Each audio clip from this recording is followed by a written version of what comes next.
बता देना। Gender, religion and caste. शुरू करते हैं भाई।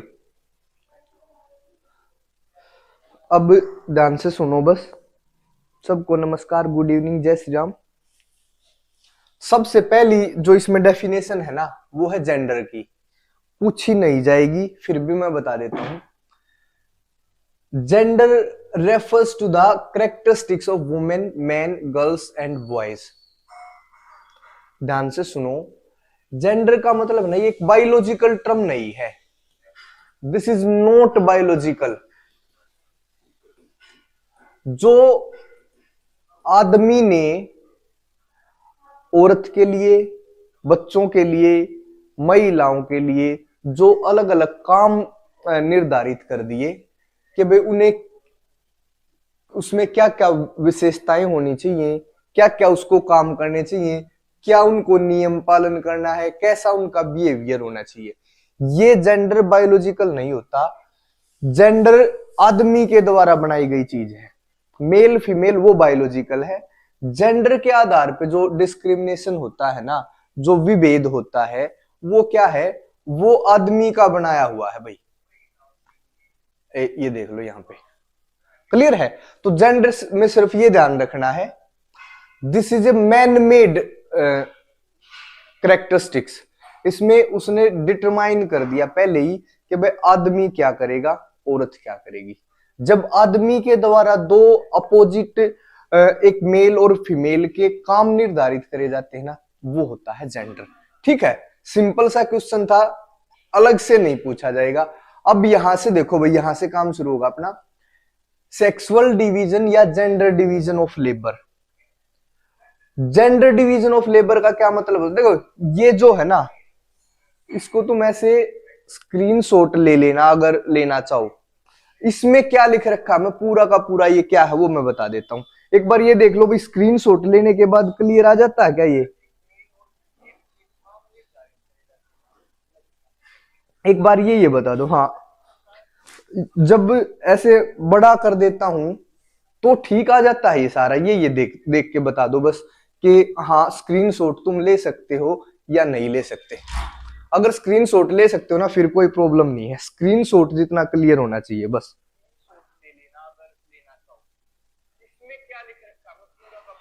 अभी कुछ नहीं बताया है, अभी सिर्फ ये बताया भाई जेंडर होता क्या है। ठीक है, और जेंडर में भी ये बताया जो आदमी, जब ऐसे बड़ा कर देता हूं तो ठीक आ जाता है ये सारा। ये देख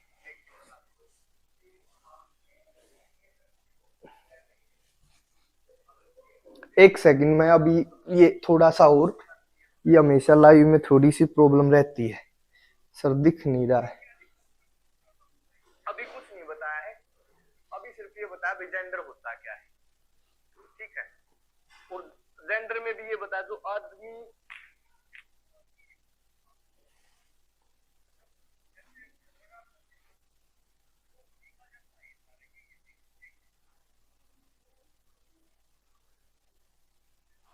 अब देखो एक बार चेक कर लो बस, एक बार स्क्रीन का वो हो जाए। हमेशा लाइव में थोड़ी सी प्रॉब्लम रहती है, सर दिख नहीं जा रहा है।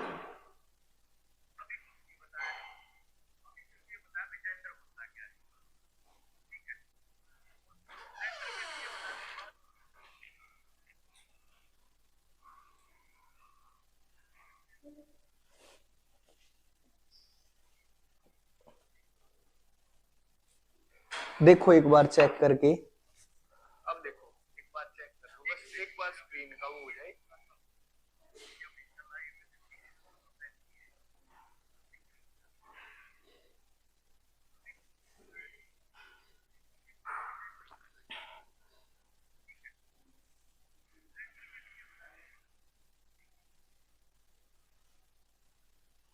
चलो इसकी वो कर लेना, ठीक है।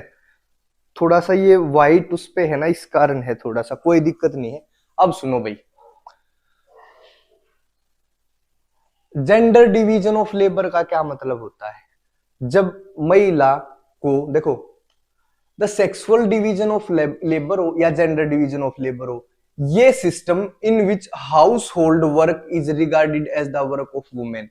दो तरह के काम है, एक घर से बाहर का, एक घर के अंदर का। जब household work are dedicated to women, कि भाई घर के अंदर जितने भी काम होंगे ना वो महिला को करना है, और घर से जो बाहर काम होंगे वो आदमी को करने हैं। ये है जेंडर अगर डिवीजन ऑफ लेबर। इसमें क्या है, women are generally discriminated against and dominated by man. हमें पता है महिलाओं के ऊपर आदमी का शासन है, हमें यह भी पता है आदमी सारी चीजें डिसाइड करने वाला है। जब एक जेंडर के आधार पे काम निर्धारित हो जाते ना, बात ध्यान से सुनो भाई, जितने भी नॉन पेड काम है, घर पे जो काम है खाना बनाने का, अगर बाहर खाना बनाएगा, होटल पे जाओ, कौन खाना बनाते हैं, आदमी या औरत? आदमी। घर पे कौन खाना बनाता है? औरत। क्या है ये? इसका क्या मतलब है, जो नॉन पेड वर्क होंगे ना वो सारे महिला को दे दिए, और जिनके लिए पे होगी वो आदमी के होंगे। क्लियर है ये बात? Non paid for women, paid for man. यही है जेंडर डिवीजन ऑफ वर्क। जब हम किसी महिला को, मतलब आदमी से अलग जो जेंडर है महिला, उसको ऐसे काम दे दें कि जो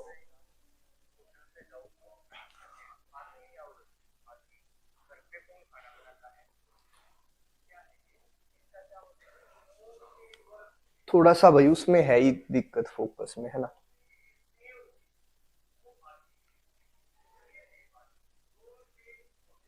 एक मिनट।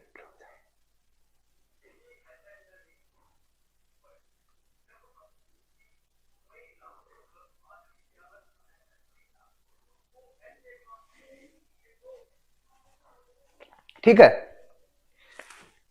तो ये जेंडर डिवीजन में सिर्फ ये लिखा, इतनी बड़ी डेफिनेशन की जरूरत नहीं है। ये थोड़ा सा वैसे ही मैंने ज्यादा इसलिए करा था भाई, कोई किसी को ज्यादा पढ़ना है तो वो इसकी स्क्रीनशॉट ले ले बस एक बार। ठीक है, और ये जो वर्क है ना, this is the basis of all discrimination in society. काम ही है हर एक विभेद का कारण। जो पैसा कमाने का काम करता होगा ना वो इंपॉर्टेंट आदमी होगा। ठीक है, जो जिसको काम के पैसे नहीं मिलते वो इंपॉर्टेंट नहीं होगा। जेंडर डिवीजन के तहत जो ये लेबर डिवीजन हुआ है, इसमें ये लिखना है सिर्फ जो पेड वर्क है, जिनके लिए पैसा मिल सकता है, वो तो आदमी ने अपने पास रखे। जिनके लिए पैसा नहीं मिलेगा वो किसको दे दिए? महिला को। ये ध्यान रखना है बस। ठीक है, चलो नेक्स्ट। अब पेपर यहां से होगा भाई, चैप्टर शुरू। बेसिकली क्या था अब तक? सर प्लीज ऊपर वाला एक, तो कितने पॉइंट लिख, देखो अगर कोई 5 नंबर का क्वेश्चन आता है ना, अब मेरे हिसाब से अब थोड़े बड़े बड़े हो जाएंगे तो हो जाएगा काम। ठीक है, अगर कोई 5 नंबर का क्वेश्चन है उसको कितने शब्दों में लिखें? ध्यान रखें भाई, शब्द नहीं होते, पॉइंट, कम से कम 5 पॉइंट तो जरूर होने चाहिए, और एक उसकी होनी चाहिए भूमिका। भूमिका में 2-3 लाइन लिखो, मिनिमम 5 पॉइंट लिखने हैं। फिर उसके बाद एक, इसलिए हम कह सकते हैं कि ये भूमिका जरूर लिखें, और एक उसका लास्ट है ना, जो लास्ट में जो लिखना होता है वो जरूर लिखें। ये ध्यान रखना है जरूर, भूमिका भी लिखनी है और लास्ट का भी लिखना है। बीच में मिनिमम 5 पॉइंट लिखने। बाकी ये सारी चीजें मैंने लास्ट वाली क्लास में बताई थी, जो कल थी वो लाइव क्लास, उसको एक बार देख लेना। बता रखा भी अपना एग्जाम आंसर कैसे लिखें, उसको देख लेना। ठीक है, देखो result of division of labour, जो ये रिजल्ट जो डिवाइड करा है काम को, इसके क्या परिणाम रहे हैं? सबसे पहला परिणाम है minimise the role of women in public life. जब महिला घर के अंदर के काम करेगी तो पब्लिक लाइफ में उसका जो रोल है, जो उसकी भूमिका, वो कम होगी कि नहीं होगी भाई? आप भी देखो, पंचायत में जाना है, घर से बाहर वैसे बैठक में जाना है, कुछ और काम करना है, सारे के सारे आदमी काम करेगा। अगर आदमी सारे बाहर के काम करेगा तो सोशल कौन होगा? आदमी ज्यादा होगा। इसलिए इसने जो पब्लिक लाइफ है ना, महिलाओं की भूमिका को उसमें कम कर दिया। दूसरा, minimise the role of women in politics. Politics में देख लो, पॉलिटिक्स में भी महिलाएं कम है। अभी मैं दिखाऊंगा ग्राफ के माध्यम से, पता चल जाएगा भाई महिलाओं की बहुत कम पोजीशन है पॉलिटिक्स में, बहुत कम रिप्रेजेंटेशन है। क्योंकि ये जो डिवीजन ऑफ लेबर हुआ है ना, कि भाई बाहर के काम आदमी, अंदर के काम औरत, बिना पैसे के काम औरत, पैसे वाले काम आदमी, इसके कारण पॉलिटिक्स में भी इनका कहीं ना कहीं नुकसान हुआ है और डिसीजन मेकिंग में इनकी भूमिका कम हुई है। जब पॉलिटिक्स में नहीं होंगी तो देश के लिए निर्णय कैसे लेंगे? ठीक है ये बात, तो ये इसका रिजल्ट है। अब इसके बाद देखो वुमेन स्टेटस इन इंडिया और इंपैक्ट ऑफ पैट्रियर्कल सोसाइटी। पैट्रियर्कल सोसाइटी का मतलब होता है पितर सत्तात्मक समाज, पितर सत्तात्मक समाज। अब इसमें एक लाइन में डेफिनेशन जरूर लिख देना है, a male dominated society is called patriarchal society. जिस समाज में, देखो अगर यहां पे लिखा नहीं दिख रहा तो यहां पे देख लो, पितर सत्तात्मक समाज ये है, क्लियर है? तो पितर सत्तात्मक समाज, जिस समाज में आदमी की वैल्यू ज्यादा होगी, जो society that will be dominated by man, समाज में जिसमें सबसे ज्यादा इंपॉर्टेंट काम आदमी करता होगा ना, वो पितृसत्तात्मक समाज है। देखो आज भी सोच के देखो, मैं पितृसत्तात्मक समाज का एग्जांपल दे देता हूं। जब किसी को बच्चा होना है तो हम क्या सोचते हैं? लड़का होना चाहिए, ये है पितृसत्तात्मक समाज। जब किसी लड़की की शादी होगी, बारात आएगी, वो कहां पे जाएगी? लड़के के घर पे। लड़का क्यों नहीं आता? भी लड़की के घर पे। पितृसत्तात्मक समाज। जो उनके बच्चे होंगे उसको बाप का नाम मिलेगा या माँ का नाम मिलेगा? बाप का नाम मिलेगा। गोत्र किसका मिलेगा? बाप का मिलेगा। भाई हक तो दोनों का बराबर है ना, महिला और पुरुष दोनों का, वॉइस तो आ रही है ना। तो फिर नाम पिताजी का क्यों? क्योंकि this is patriarchal society, a male dominated society is called patriarchal society. अब इसका स्टेटस पे क्या फर्क पड़ा है? देखो लिटरेसी रेट, अगर हम लिटरेसी रेट की बात करें तो आदमी है जो 82.14% लिटरेट है, पढ़े लिखे हैं, और इसकी बजाय जो औरत है 65.46%। तो देखोगे पढ़े लिखे भी आदमी ज्यादा है, ये भी देखना है इसमें। ये लो, पढ़े लिखे भी कहां है? आदमी ज्यादा है भाई, ठीक है। उसके बाद अनपेड वर्क्स, अनपेड वर्क किसके हिस्से में आए हैं? औरत के हिस्से में आए हैं। जो औरत है ना, अगर एवरेज उसका आपकी बुक में भी दे रखा है, अगर एवरेज टाइम देखोगे तो वो आदमी से 1 घंटा ज्यादा काम करती है, घर का भी। टोटल जो उसका वर्किंग है ना, वो 1 घंटा ज्यादा है आदमी से भी। पर ये है अनपेड वर्क। देखो काम ज्यादा करना है और पैसे कुछ मिलते नहीं, ये स्टेटस है औरत का।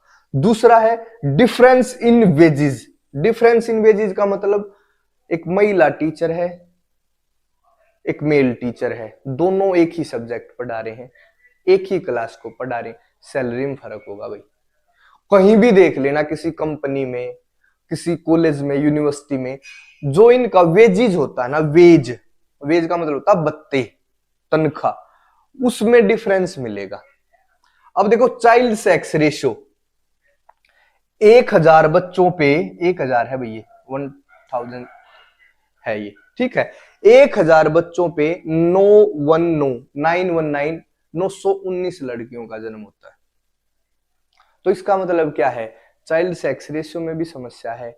अब एक बात बताओ, 1000 लड़के पैदा हुए, 919 लड़कियां पैदा हुई, तो फिर जो बाकी बच गए वो तो या तो उनकी शादी नहीं होगी, क्या है, इससे जो सोसाइटी में है ना इम्बैलेंस बनेगा, ठीक है। और कई स्टेट जिसमें अपना हरियाणा भी है, वो तो है ना बहुत नीचे, 900 से भी नीचे, अब तो थोड़ा ठीक आ गया, बट 2011 में तो 873 के आसपास था।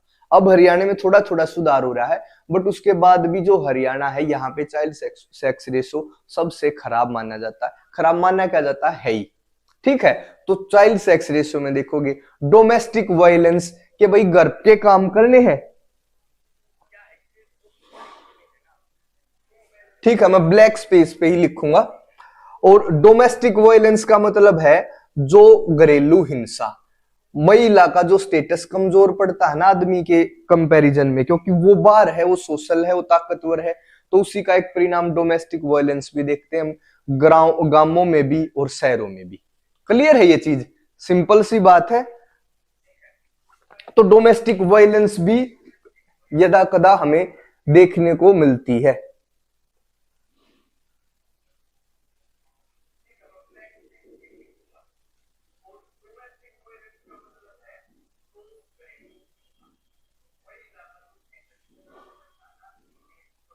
अब मेरे हिसाब से आपको ये भी दिख जाएगा। अब मुझे थोड़ा थोड़ा समझ आ रहा है कैसे दिखना है, थोड़ा ठीक है ना।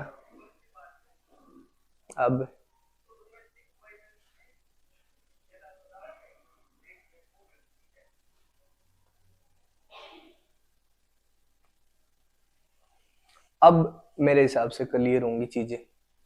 और ये यहां से और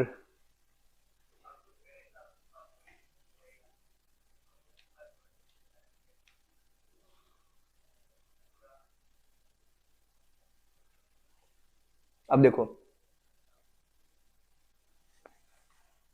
ठीक है, मैं कैसा दिखूंगा इसमें थोड़ा डाउट है, बट ये साफ दिखेगा बिल्कुल। अब देखो, अब भी साफ होगा जरूर। अब इस पे जो लिखेंगे ना वो भी क्लियर दिखेगा। अब सही है सर, ठीक है। जय श्री राम प्रियांशु, वाह भाई। भाई अगर मैं थोड़ा काला पीला दिख रहा हूं ना, उसका कोई खास फर्क मत मानियो, अपना तो सेम है, डेली का काम है। देखो मैं ज्यादा खराब तो नहीं दिख रहा ना, अभी देख लेता हूं।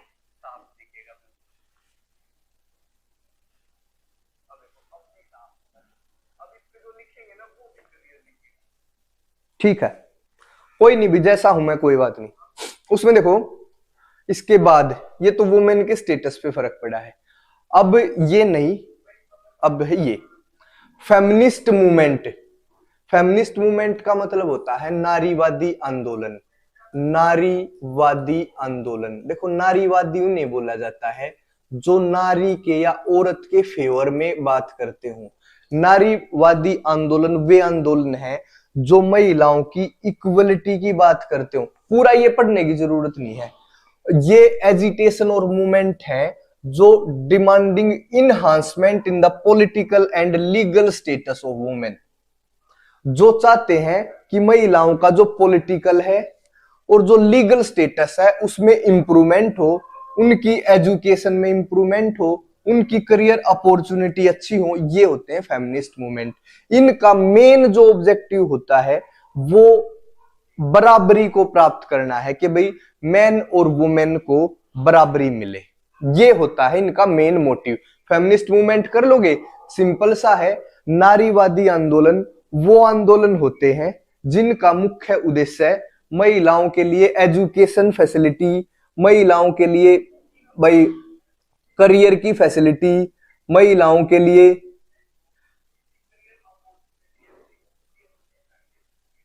ठीक है। और ये चाहते हैं कि महिलाओं को हर केस में, हर जगह पर क्या हो, बराबरी मिले भाई। ये इन आंदोलनों का काम है, ठीक है। तो नारीवादी आंदोलन में यही ध्यान रखना है, सिंपल सी डेफिनेशन। नेक्स्ट देखें, वुमेन्स पॉलिटिकल रिप्रेजेंटेशन। अभी उसमें बताया था जो इनका डिसीजन मेकिंग में महिलाओं की भूमिका नगण्य है या बहुत कम है। देखो ये एक डायग्राम है, इसको सिर्फ नॉलेज के लिए मैं बता रहा हूं। देखो इंडिया का कहां है रिप्रेजेंटेशन, ये है लगभग 12%। रवांडा अफ्रीका का देश है भाई 61, Bolivia, Cuba, Iceland, Nicaragua, France, Spain, और फिर देखो यूनाइटेड स्टेट्स में 19%, रसिया में 16%, चाइना में 24%, ऑस्ट्रेलिया में 20। अगर तुम देखोगे ना तो इनसे सबसे नीचे है महिलाओं का रिप्रेजेंटेशन। ठीक है, सबसे नीचे रिप्रेजेंटेशन है ये क्लियर नहीं है ये इमेज, बस मैं ये बताना चाह रहा हूं, ये क्लियर ना हो बेशक। 12% है और ऊपर है वो 61% है बस। नेक्स्ट देखो एक बार, इसको भी ज्यादा देखने की जरूरत नहीं है। इसमें देखो, ये है शेयर परसेंट ऑफ वुमेन पहली लोकसभा में, यहां पे लिख लो फर्स्ट लोकसभा था ना, उसमें लगभग 4.4% वुमेन थी भाई एमपी। मतलब 100 एमपी है तो उनमें से 4.4 महिलाएं थी। और अगर हम 16th लोकसभा की बात करें जो 2014 में गई है, उसमें थे 11.9%। अगर हम 2019 वाली लोकसभा की बात करें तो उसमें है 14.6%। ठीक है, अब ये देखो 2019 आ गया, उसके बाद भी रिप्रेजेंटेशन नहीं बढ़ा है, इसके बाद भी रिप्रेजेंटेशन नहीं बढ़ा। पॉलिटिकल देख लो भाई, अगर 100 एमपी हैं तो आज भी लगभग 14 महिलाएं हैं उसमें से। पॉलिटिकल रिप्रेजेंटेशन भी काफी कम है। ये ग्राफ नहीं दिख रहा, आपकी बुक में भी है सिंपल सा, कोई बात नहीं, इस पे ज्यादा गौर करने की जरूरत नहीं है। अब यहां देख लो, ये the percentage of elected women members in Lok Sabha has touched 14.36% of its total strength in 2019 for the first time। जो 2019 में सबसे ज्यादा जो रिप्रेजेंटेशन महिलाओं का रहा है वो है 14.36%। और अगर स्टेट असेंबली की बात करें ना भाई, एमएलए हरियाणा में कितना, पंजाब में कितना, यूपी में कितना, अगर ये हम बात करें तो वो 5% से भी कम है। जब हम बात कर रहे हैं महिलाओं के पॉलिटिकल रिप्रेजेंटेशन की, 2019 में जो 70वीं लोकसभा थी ना, उसमें भी ये परसेंटेज था 14.36%। और जो स्टेट असेंबली थी उनमें 5% से भी कम है। तो इसके लिए, अब इस स्थिति को बदलने के लिए हमारे कॉन्स्टिट्यूशन ने क्या करा है, now for the betterment of the women status our constitution has given 50% of reservation in the local government. अभी इलेक्शन हुए थे पहले, 50% महिलाएं, जो लोकल गवर्नमेंट का मतलब है सरपंच, पंच, जिला पार्षद, ये जो लोकल लेवल पे है, ब्लॉक समिति, पंचायत, इनमें पहले 33% था, फिर उसको बढ़ा के 50% रिजर्वेशन कर रखा है। इससे क्या होगा, देखो भले ही आदमी आज भी, औरत का नाम आ जाएगा सिर्फ फोटो पे कि वह सरपंच पद की उम्मीदवार, पर वोट मांगने भी उसका पति घूम रहा है। हर जगह सारी जो मीटिंग है वो पति अटेंड करता है। अब क्या कर दिया सरकार ने कि भाई अगर महिला सरपंच है तो हर जगह महिला को जाना पड़ेगा। ये क्या है, ये इसलिए है ताकि महिलाएं भी बाहर निकलें घर से, ये वो भी सोशल बने। इसका मतलब ये है वो भी पॉलिटिकल डिसीजन में भागीदार हो। यार आदमी का तो बहुत लंबा शासन हमेशा से है ना, मैन डोमिनेटेड सोसाइटी रहा है। मैंने कई बार बताया है कि इतिहास में लगभग 5000 युद्ध दर्ज हैं, वो तो दर्ज है इतिहास में, और भी बहुत सारे युद्ध होंगे जिनका रिकॉर्ड हमारे पास नहीं है। तो आदमी ने हमें दिया क्या है, युद्ध के सिवा कुछ भी नहीं। हमने अपना राज देख लिया, अब हमें महिलाओं को एक मौका देना चाहिए, और उसी महिला को मौका देने की ये कोशिश है। अभी पिछले साल 2023 में एक वुमेन्स रिजर्वेशन बिल भी पास हुआ है। इसका पता है क्या है कि भाई जो एमपी बनेंगी ना संसद में, उनमें 33% या 1/3 सीट लोकसभा में महिलाओं के लिए रिजर्व होंगी। इसका मतलब क्या है, 14.36% की जगह मिनिमम कितनी होंगी, 33% तो होंगी ही होंगी। इतनी टिकट तो गवर्नमेंट को देनी पड़ेगी महिलाओं को। अच्छी बात है, महिलाएं बाहर निकलेंगी, कुछ फायदा होगा। समझ गए इस बात को? तो ये गवर्नमेंट ने करा है, लोकल गवर्नमेंट में 50% रिजर्वेशन दे रखा है। और अभी 2023 में ये लेटेस्ट है, 1/3 सीट्स लोकसभा में भी दी है। क्लियर है भाई? अब सब कुछ क्लियर है मेरे हिसाब से। जय श्री राम। शिवम राठौर लेट आया भाई। देखो अब व्हाट इज रिलीजन? रिलीजन क्या होता है? रिलीजन का मतलब तुम्हें पता है, धर्म है। इस पे मत जाओ, इसकी बस अगर स्क्रीनशॉट किसी को लेना है तो ले लो। रिलीजन है एक लाइफस्टाइल, ये एक सोशल कल्चरल टर्म है, सोशल कल्चरल सिस्टम। इसमें हमारा सामाजिक और सांस्कृतिक तंत्र है। अपने धर्म को सोच के इसको डिफाइन करो। देखो समाज में हम कैसा व्यवहार करते हैं, हमारी संस्कृति कैसी है, वो सारा का सारा सिस्टम रिलीजन होता है। देखो इसमें क्या क्या है, हमारी क्या नैतिकताएं हैं। एक नैतिकता मैं बता देता हूं, जैसे गाय को हम अपनी मां मानते हैं, ये हमारी नैतिकता क्या है, किसी के साथ बुरा नहीं करना चाहिए। बिलीफ क्या है, एक राम श्री रामचंद्र हमारे भगवान थे, उनके लिए ये क्या है, विश्वास है। वर्ल्ड व्यूज का मतलब है संसार के बारे में हमारी क्या धारणा है। हम क्या सोचते हैं कि जो यहां से ब्रह्मा के सिर से ब्राह्मण पैदा हुए, मुख से ब्राह्मण पैदा हुए, भुजाओं से क्षत्रिय पैदा हुए, वर्ल्ड को लेकर हमारे इस तरीके के विचार हैं। हमारी बुक है, रामायण है, महाभारत है भाई, पवित्र स्थान। हम किन को भाई, मुख्य आदमी, नैतिकता, संगठन, इन सब से मिलके क्या बनता है, धर्म। भाई क्या हमारे स्पिरिचुअल एलिमेंट है, क्या हम how we generally relate humanity to supernatural, कैसे हम अपने आप को भगवान से जोड़ते हैं। ये सारी की सारी चीजें क्या है, रिलीजन का एक पार्ट है। उसके बाद भी रिलीजन की डेफिनेशन को लेकर सबकी सहमति नहीं है। हिंदू धर्म के आदमी है वो रिलीजन का अलग मतलब बताएंगे, मुस्लिम अलग, सिख अलग, ईसाई अलग, और बौद्ध अलग, जैन अलग। बट ये देख लो, जब हमारा सोशल और कल्चरल सिस्टम है ना, हमारे क्या विश्वास हैं, क्या मोरल्स हैं, किन बुक्स को हम मानते हैं, किन त्योहारों को हम मानते हैं, उन त्योहारों के पीछे स्टोरी क्या है, वो सारा का सारा सिस्टम रिलीजन के अंदर आता है।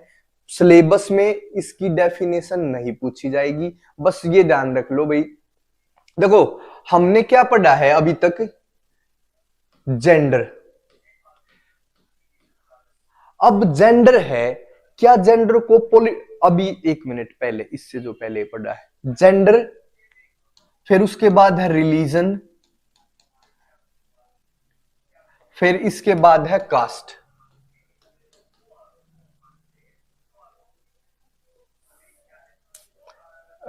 रिलीजन, और हम इसको सिविक्स में पढ़ रहे हैं। तो क्या जेंडर को पॉलिटिक्स से जोड़ने का फायदा है?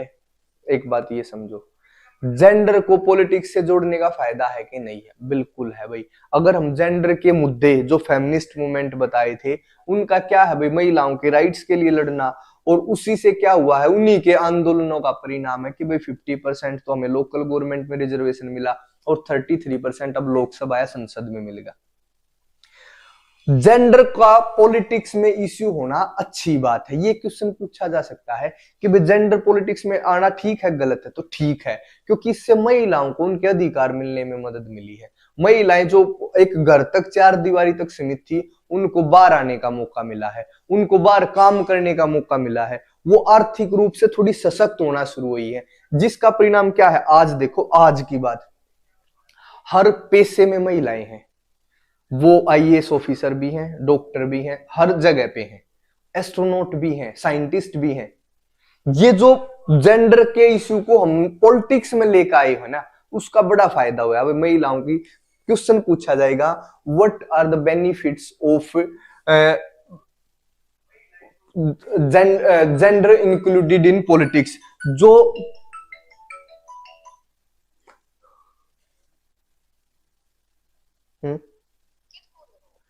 यार क्लास नहीं चल रही है।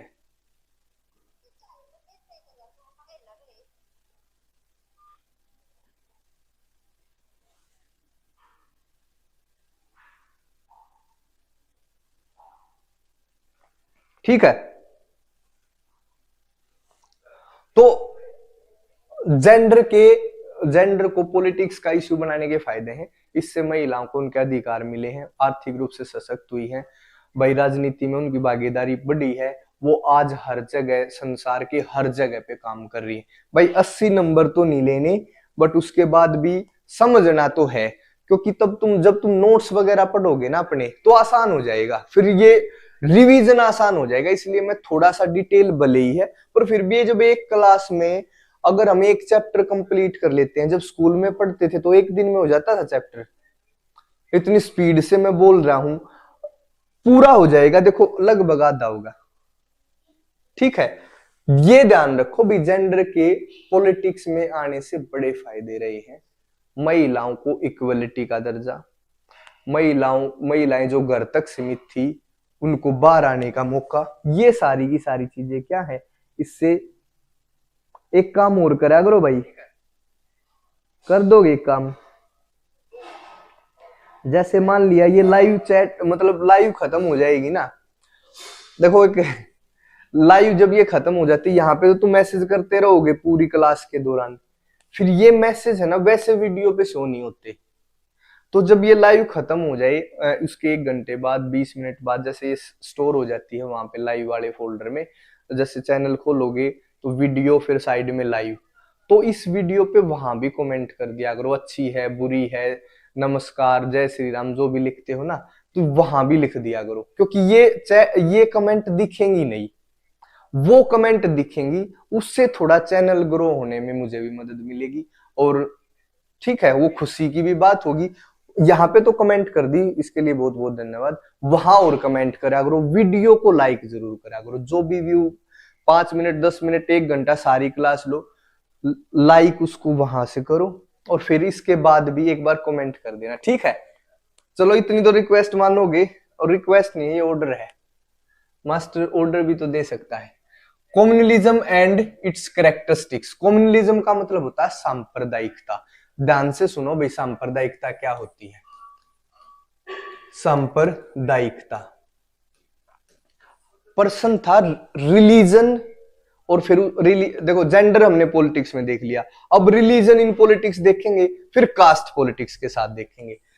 रिलीजन कोई दिक्कत नहीं है रिलीजन की, आप अपने धर्म को मानो, मैं अपने धर्म को मान रहा हूं, तीसरा अपने धर्म को मान रहा है, समस्या धर्म से नहीं है। महात्मा गांधी ने यह बोला है कि जब तक राजनीति धर्म से नहीं जुड़ी होगी ना, तब तक वो राजनीति नहीं होगी, वो ठीक राजनीति नहीं होगी, क्योंकि धर्म का मतलब होता है नैतिकता, अच्छे कर्म, अच्छी शिक्षाएं जब तक राजनीति में नहीं अप्लाई होंगी, तब तक राजनीति के रिजल्ट भी खराब होंगे।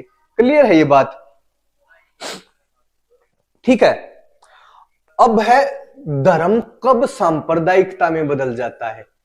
धर्म में समस्या नहीं है, देखो communalism is a situation when a particular religion tries to promote its own interest at the cost of other religion। इसका क्या मतलब है, जब एक विशेष धर्म दूसरे धर्मों पर अपना प्रभुत्व जमाने की कोशिश कर लेता है। जैसे आज सोच के देखो, भारत में क्या हिंदू धर्म दूसरे धर्मों पे अपना डोमिनेंस जमाने की कोशिश में है कि नहीं। जब प्राइम मिनिस्टर, देखो आगे एक डेफिनेशन आएगी सेकुलरिज्म की, तब पता चलेगा कि सरकार का ये कर्तव्य नहीं होता वो किसी भी धार्मिक मामलों में इंटरफेयर करे, वो अगला ही, इससे अगली होगी। देखो फिर क्या है, ये क्या होता है, इसमें एक सोच छुपी होती है कि उनका रिलीजन वो दूसरों से बेहतर है, तुम अपना रिलीजन मानो, मैं अपना, ये अपना, यहां तक कोई दिक्कत नहीं है। पहले मैं क्या सोचूंगा, मेरा रिलीजन इनसे अच्छा है, पहली बात। दूसरी बात, मेरा रिलीजन इनसे अलग है, एक तो गुड, अच्छा है मेरा रिलीजन, यहां भी चलो मान लो कोई बात नहीं, इनसे डिफरेंट है, इनसे अलग है, यहां तक भी कोई बात नहीं। डिफरेंट के बाद है इनके अपोजिट है, अपोजिट का मतलब है इनका विरोधी है। विरोधी का क्या मतलब है, या तो मैं सही होऊंगा तो ये गलत होगा, अगर मैं गलत हूं तो ये सही है। अपोजिट का मतलब क्या है, देखो इसके अंदर क्या क्या होता है, it involve the following, the followers of a particular religion just belong to one community and the fundamental interest of the follower of particular religion are the same. जो आदमी एक धर्म से जुड़े हैं उनकी सारों की सारी जो फंडामेंटल इंटरेस्ट है ना वो सबके सेम है। और जो आदमी दूसरे रिलीजन के हैं वो हमसे बिलोंग नहीं करते, अपोजिट है। अपोजिट है तो हम एक साथ नहीं रह सकते। एक साथ नहीं रहोगे तो क्या करोगे? या तो देश का बंटवारा करो, या फिर युद्ध होगा, लड़ाई होगी, या तो एक धर्म जीतेगा या फिर देश का बंटवारा होगा। ये है कम्युनलिज्म। सांप्रदायिकता का मतलब है सबसे पहले हम ये मानेंगे कि भी हमारा रिलीजन दूसरों से अच्छा है, फिर हम ये मानेंगे हमारा रिलीजन दूसरों से अलग है, फिर हम ये मानेंगे हमारा रिलीजन दूसरे से अपोजिट है, फिर हम ये मानेंगे हम एक साथ नहीं रह सकते। एक साथ नहीं रहोगे तो भाई दंगे होंगे। अब क्या करें हम? दोनों रिलीजन एक देश का हिस्सा नहीं हो सकते, हमें अलग होना पड़ेगा। अपने देश का बंटवारा कैसे हुआ था? भारत और पाकिस्तान, जब भारत में से पाकिस्तान का बंटवारा हुआ था वो रिलीजन के आधार पे तो था भाई। यही लिख रखा है, the people who follow different religion can not belong to the same social community as their interest and beliefs are opposite to each other. क्योंकि उनके विश्वास हैं एक दूसरे से अपोजिट हैं। It leads to the belief that people belonging to different religion can not live as equal citizen. इससे क्या हुआ कि जो अलग अलग धर्मों से जुड़ने वाले व्यक्ति हैं वो एक साथ इक्वल सिटीजन के रूप में नहीं रह सकते एक देश में। या तो one of them has to dominate the other, या तो एक दूसरे पर राज करे या फिर एक दूसरा नेशन बनाए। समस्या धर्म से नहीं है।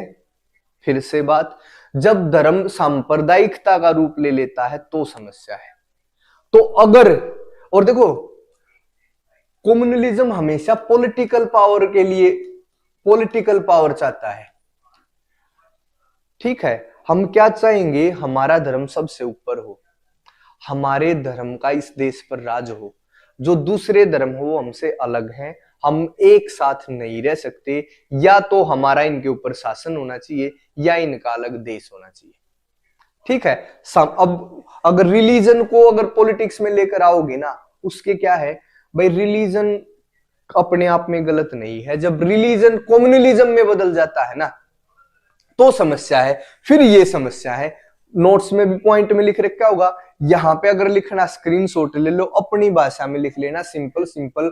कोई जरूरी नहीं है भाई ये लैंग्वेज लिखने की। ये जानबूझ के डिटेल में इसलिए लिख रखा ताकि स्क्रीनशॉट ले लोगे ना तो पढ़ लोगे, और इसमें भी ठीक है।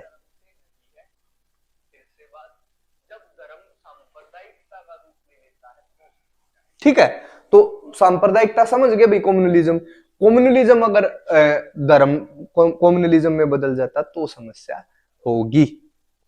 आगे चले। अब देखो भाई 18 बच्चे देखने वाले हैं और लाइक 15 हुए हैं। कम से कम 3 बच्चे अब भी ऐसे हैं जो लाइक नहीं करी है वीडियो। कर दो, कोई दिक्कत नहीं होती कि कुछ। देखो, forms of communalism in politics. जब सांप्रदायिकता राजनीति में आती है तो क्या करती है? ध्यान से समझना भाई। अब ये जो सांप्रदायिकता, जैसे मान के चलो अपने ही देश से बात करेंगे, हिंदू मुस्लिम, हम अलग अलग हैं, हम एक देश का हिस्सा नहीं हो। ये सोच है, इनकी अपनी सोच है। ये क्या सोच रहे हैं? मुस्लिम ऊपर है, मुस्लिम ठीक धर्म है, हिंदू हमारे अगेंस्ट है, हम एक साथ नहीं रह सकते। मेरी भी ये सोच है, हिंदू मैं बेस्ट हूं, इनको नहीं पता क्या है सच, तो मेरा इनके ऊपर डोमिनेंस होना चाहिए या हम अलग होने चाहिए। हम, ये सांप्रदायिकता की बात है मेरी भी और इसकी भी। अब ये राजनीति में आई तो इसने करा क्या? देखो, religious prejudiced stereotype of religious community and belief in the superiority of one's religion over other religion. क्या होगा इससे? रिलीजियस प्रिजुडाइज्ड का मतलब क्या होता है? देखो, प्रिजुडाइज्ड का मतलब होता है पूर्वाग्रह। मान के चलो नॉर्मली हम देश में ऐसी बातें सुनते हैं, अगर किसी मुस्लिम कोई मिल गया ना तो तुम्हारे मन में पहले ही उसकी एक इमेज है। अगर तुम कोई मिल गया कि और भाई ठीक हो, ठीक है, बस में, ट्रेन में, कहीं भी, और तुमने पूछा और कहाँ से हो, वो बोला पाकिस्तान से, तो एकदम से ऐसे कांपोगे कि यार ये क्या होगा, ये क्या होगा। बाकी क्योंकि हमारे मन में उनके प्रति एक प्रीजुडाइज्ड है, पूर्वाग्रह है। रिलीजियस प्रीजुडाइज का मतलब होता है धार्मिक पूर्वाग्रह, जिसमें हम एक धर्म को कुछ अलग एंगल से देखते हैं कि भाई ये गाय को मारने वाले हैं। देखो अपने ही देश की बात तुम समझोगे, ये काम करते हैं, ये काम करते हैं, वो हमें क्या सोचते हैं कि पशुओं को माता मानने वाले हैं, ये आदमी को मरने के बाद जला देते हैं जिससे पोल्यूशन फैलता है, वो अपने तरक लेके बैठे हैं हमारे प्रति, हम उनके। ये होता है prejudice. Stereotypes of religious communities, stereotype का मतलब होता है एक इमेज बना लेना कि भाई ये करते होंगे, इनको ये करना चाहिए। देखो हम क्या करेंगे, हम उनके प्रति ये सोचेंगे इनको ये करना चाहिए। स्टीरियोटाइप का मतलब क्या है, देखो जैसे लड़का और लड़की है, लड़की पैदा हुई, उसके खिलौने अलग, उसके काम अलग, भाई उसके अलग कपड़े, उसको पालने का अलग ढंग होगा।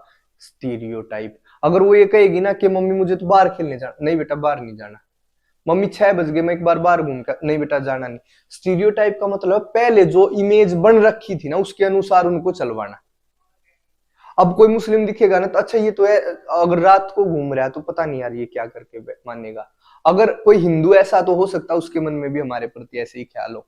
ये होते हैं स्टीरियोटाइप जो हम इमेज बना लेते हैं, और ये विश्वास कि हमारा धर्म दूसरे धर्म से ऊपर है। देखो मैं फिर से बता देता हूं, सब धर्म बराबर है, हमें सबका रिस्पेक्ट करना चाहिए। मेरा भी अच्छा है, तुम्हारा भी अच्छा है, मैं तुमसे ऊपर नहीं हूं, तुम मुझसे ऊपर नहीं हो, ठीक है। तुम अपना लाइफस्टाइल से जी रहे हो, मैं अपने लाइफस्टाइल से जी रहा हूं। हम इस धर्म को इस सांप्रदायिकता में बदलने क्यों दे रहे हैं? राजनीति के कारण, राजनेता ऐसा करते हैं, ठीक है। दूसरा, अब क्या होगा, या तो ये जो मेजोरिटी कम्युनिटी होगी ना, जैसे मान लिया हिंदुस्तान में हिंदू और मुस्लिम है, मेजोरिटी में है हिंदू, हम तो क्या चाहेंगे, मेजोरिटेरियनिज्म डोमिनेंस होना चाहिए कि भाई जो ज्यादा संख्या में जिसकी पॉपुलेशन है, बहुमत। मेजोरिटेरियनिज्म का मतलब होता है जो संख्या में ज्यादा हो उनका बहुमत, उनका डोमिनेंस होना चाहिए। श्रीलंका का अगर पावर शेयरिंग पढ़ा हो, सिंहली वासी थे, वो क्या चाह रहे थे, मेजोरिटेरियनिज्म डोमिनेंस चाहते थे कि भाई जो तमिल हैं वो है थोड़े, सिंहली है ज्यादा, इसलिए हमारा प्रभाव होना चाहिए। तो जो ज्यादा संख्या में होंगे वो क्या चाहेंगे कि भाई इस धर्म पे, इस देश पर हमारा राज हो, ये। और जो माइनॉरिटी है ना, जो थोड़ी संख्या में है, वो तो डोमिनेंस करना उनके लिए मुश्किल है, तो वो क्या चाहेंगे, सेपरेट पॉलिटिकल यूनिट, भाई हमें अलग स्टेट बनाओ, अलग देश बना दो। हमेशा ध्यान रखना भी कम्युनलिज्म का क्या परिणाम होगा। जो अगर हम मान लिया कम्युनिस्ट हैं, मतलब कम्युनलिस्ट हैं, और हमें ये हम धर्म से आके सांप्रदायिकता पे आगे, अगर मेरी जनसंख्या ज्यादा है मेरे मानने वालों की, तो मैं चाहूंगा इस धर्म, दूसरे सभी धर्मों पे मेरा राज हो। अगर मान लिया मेरे धर्म की जनसंख्या कम है तो मैं राज तो कर नहीं सकता, तो मैं क्या चाहूंगा, सेपरेट पॉलिटिकल यूनिट। ये इसके परिणाम है। Political mobilisation on religious line involves use of, देखो पॉलिटिकल मोबिलाइजेशन होगी। अभी देखो राम मंदिर की बिल्कुल, ये मान के चलो ये तो आज की घटना है, यूज ऑफ सेक्रेड सिंबल, भाई राम का है, भाई कृष्ण है, भाई दूसरे जो उनके है ना, उनकी पिक्चर्स को, उनके सिंबल्स का यूज करके। अब एक मंदिर, अभी तुमने यहां से आसपास राम यात्रा गई थी, तुमने देखा कि कैसे उन सिंबल्स का यूज करके मोबिलाइजेशन, पॉलिटिकल मोबिलाइजेशन हो रहा है। आपसे वो अब वोट मांगने नहीं आ रहे, आपको ये दिखा रहे हैं कि भी हम आपके धर्म की रक्षा करने वाले हैं, तो आपके मन में खुद ही आ जाएगा ये ठीक है। रिलीजियस लीडर्स, कितने धार्मिक नेता बैठे थे मंदिर में, हम क्या वो, अगर देखो अगर सरकार के साथ है रिलीजियस लीडर भी, हम उन लीडर्स को अलग दृष्टि से देखते हैं। हम देखो कितनों की कथा सुनते हैं, बहुत सारे कथावाचक हैं, फिर वे कथावाचक ये कहेंगे भाई इस आदमी को वोट दे दो, तो तुम दे दोगे, उसकी मान जाओगे। भाई इमोशनल अपील, इमोशनल अपील करते हैं कि धर्म की रक्षा करनी है, ये देश राम का है, ये शिव का देश है, ये उसका देश है। देखो मैं अपने धर्म पे ही क्यों कह रहा हूं भाई, दूसरे के धर्म को बुरा कहने का मेरे को कोई हक नहीं। अगर बुराई देखनी है तो अपनी देखो। मैं ये जो सारी चीजें समझता हूँ अपने धर्म के कॉन्टेक्स्ट में ही समझता हूँ और अपने धर्म के कॉन्टेक्स्ट में ही समझाना चाहता हूँ। बिल्कुल किसी धर्म का विरोधी नहीं हूँ, अपने का भी नहीं। बट ये इसको तुम समझ सकते हो कि भाई कैसे पॉलिटिकल मोबिलाइजेशन होता है लोगों का, जिसमें हम पवित्र सिंबलों का, धार्मिक नेताओं का, इमोशनल अपील का, और ये भी बता देते हैं, कहते ना अगर एक समय ऐसा आ जाएगा कि हिंदुओं के ऊपर मुसलमानों का राज, अपील करते हैं भाई ऐसे घर में बैठे रहोगे ना हिंदुओं, तो समय दूर नहीं जब सारे को मुसलमान बनना पड़ेगा या फिर मुसलमानों का शासन आ जाएगा। ये क्या है? अपील है। इससे तुम घर पे बैठे बैठे डर जाओगे यार कल को मुसलमानों का शासन आ जाएगा। ऐसा कुछ नहीं होता। ये सिर्फ और सिर्फ राजनीति कर्मकांड है, ठीक है। अच्छा, राम सेतु है रामायण का सबूत? भाई सॉरी, होगा। देखो बस चैप्टर के हिसाब से पढ़ो, उस विषय पे बिल्कुल भी नहीं जाना है। राम भी है, राम सेतु भी है, सब कुछ है, पर मैं सिर्फ पॉलिटिकल वे में ये समझा रहा था भाई कैसे रिलीजन को राजनीति के साथ जोड़ के क्या क्या काम होते हैं। अगर आप और धर्मों की किताबें पढ़ोगे ना, उनके पास भी अपने सबूत रखे हैं, बट फिर भी it's okay. It takes its worst form in the form of communal violence, riots and massacre. इसका क्या मतलब है? सबसे बुरी इसकी क्या स्थिति हो जाती है? धार्मिक दंगे होंगे। मान के चलो आप ऐसी जगह पे रहते हैं जहां पे आधे हिंदू आधे मुसलमान, एक मुस्लिम की और हिंदू की लड़ाई होगी किसी बात पे, कुछ पैसे के लेन देन को लेकर या किसी भी चीज पे लेकर लगा लो, क्लास में होगी उनकी, किसी स्कूल में है, क्लास में लड़ पड़े 10वीं 12वीं में, जैसे तुम भी लड़ते हो।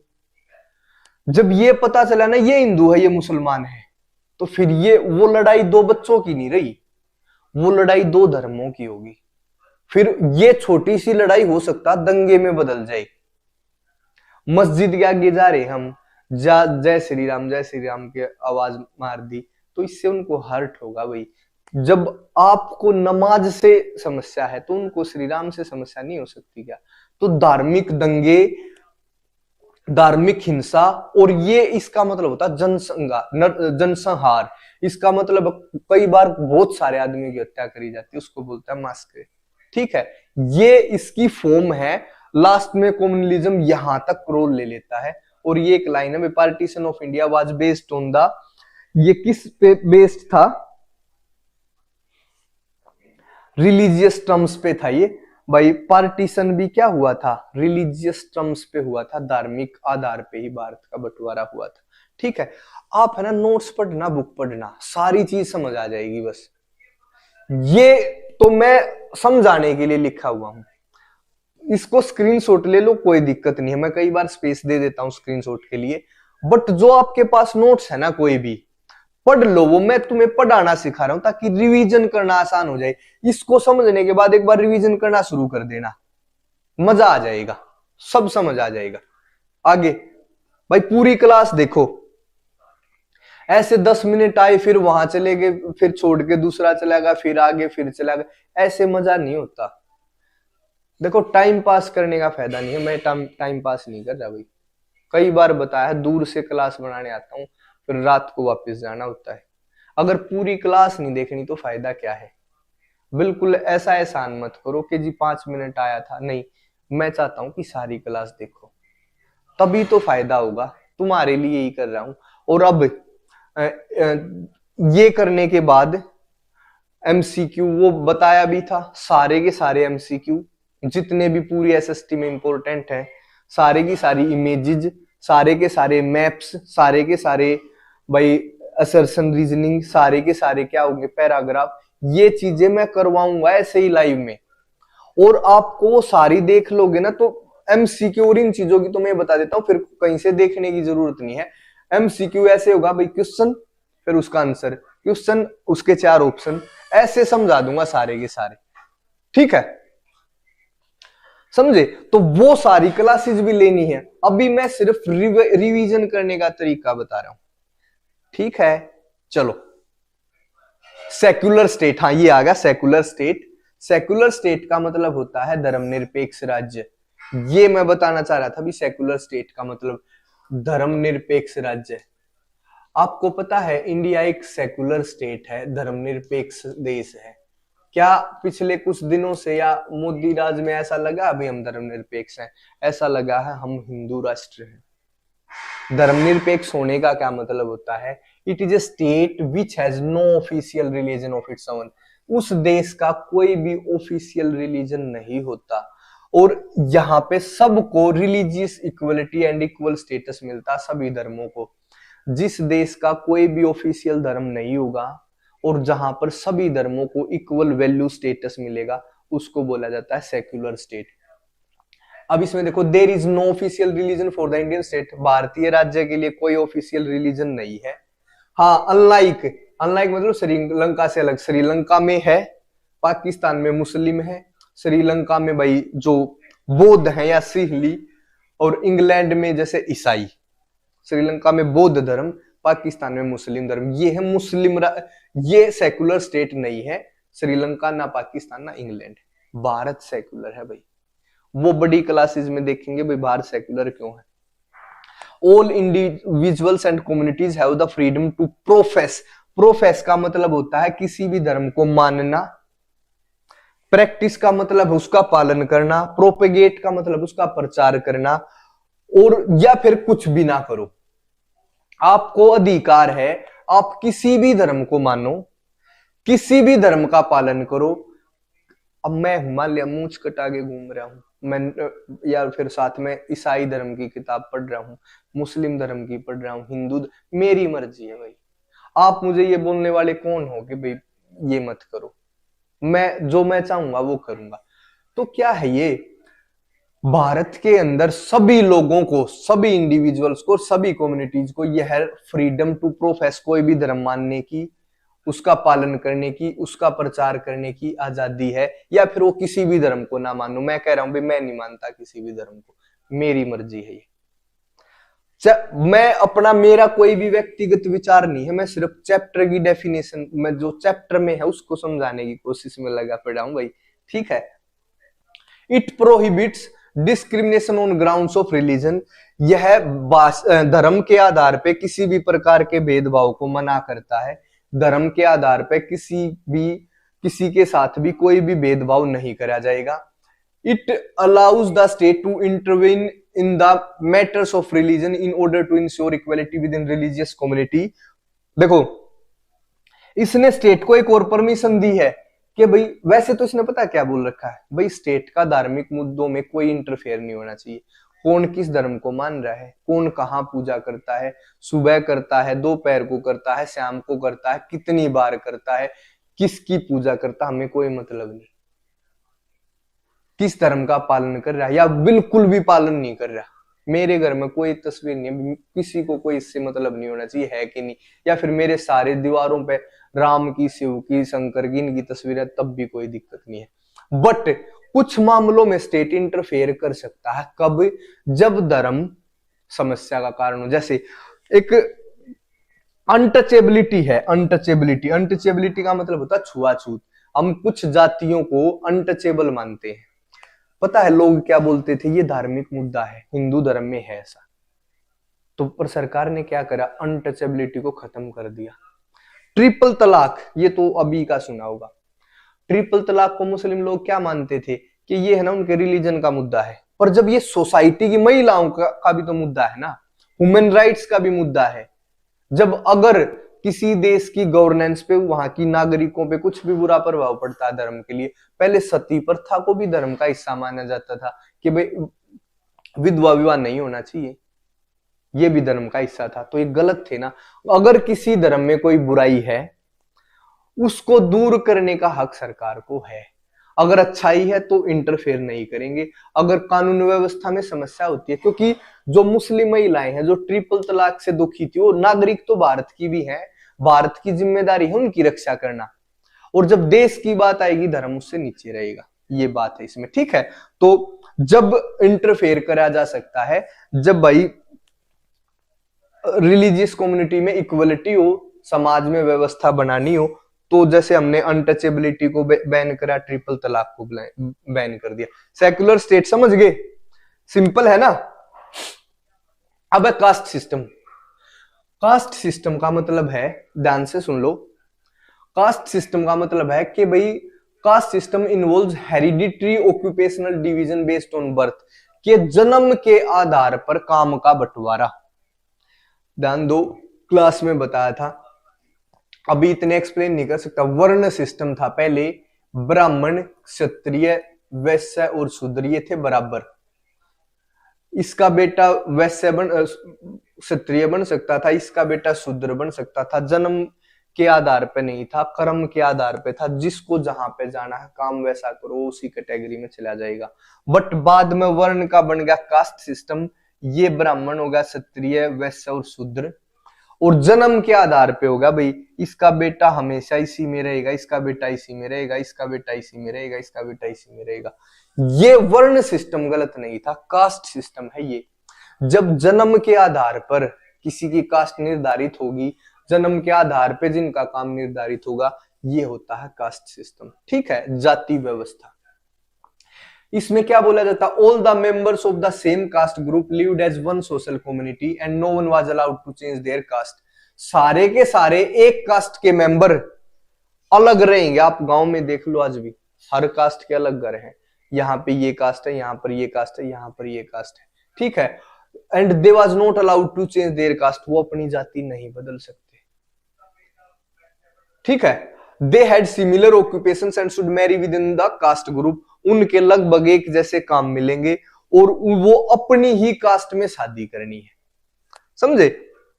Caste system was based on exclusion and discrimination of the outcast groups.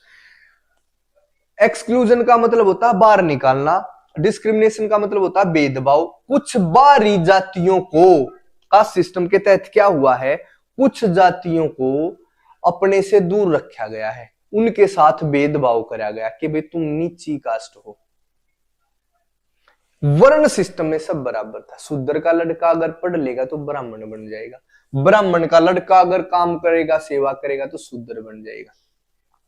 Caste system अब है ये ऐसे, जो जिसका है वो उसी कास्ट में रहेगा, उसी कास्ट में शादी करनी है, वो कास्ट बदल नहीं सकता, वो लगभग काम करने हैं। और कुछ जातियों को आउटकास्ट ग्रुप माना गया कि भाई ये ठीक नहीं है, ये नीची जाति है, उस आधार पर उनके साथ भेदभाव भी होते हैं। ठीक है, अब देखो ये छोटा सा वैसे ही है, ये है अनटचेबिलिटी। आप देखोगे यहाँ पे ये ऊपर से वो दे रहा है भाई, कहीं पे इसके रोटी फेंक रहा है, ये जो सफाई के काम है ये शूद्र कर रहे हैं। यहाँ पे देखो ये अनटचेबल्स हैं, ये भारत के फोटो हैं सारे। अगर आप एक बात समझोगे, आर्टिकल 17 है भारत के संविधान में, उसने लिख दिया है कि भाई अनटचेबिलिटी है, हर इसकी किसी भी फॉर्म में हो, इसको खत्म कर दिया गया है। अनटचेबिलिटी कोई भी फॉर्म। पहले पता क्या करते थे, अगर किसी जिसको हम लोअर कास्ट मानते हैं उसने छू लिया तो हमें नाना पड़ेगा, वो अपने साथ झाड़ू लेकर चलेंगे ताकि जहां पे पैर रखा उसको साफ कर देंगे। अब आप तुम सोच के देखो कि अगर तुम उस कास्ट में पैदा हो जाओ तो तुम्हें अच्छा लगेगा, अगर तुम अपर कास्ट में सोच रहे हो तो तुम्हें ऐसा लगेगा ठीक है भाई हमसे इंसाओगे। अगर तुम लोअर कास्ट में पैदा हो जाते फिर।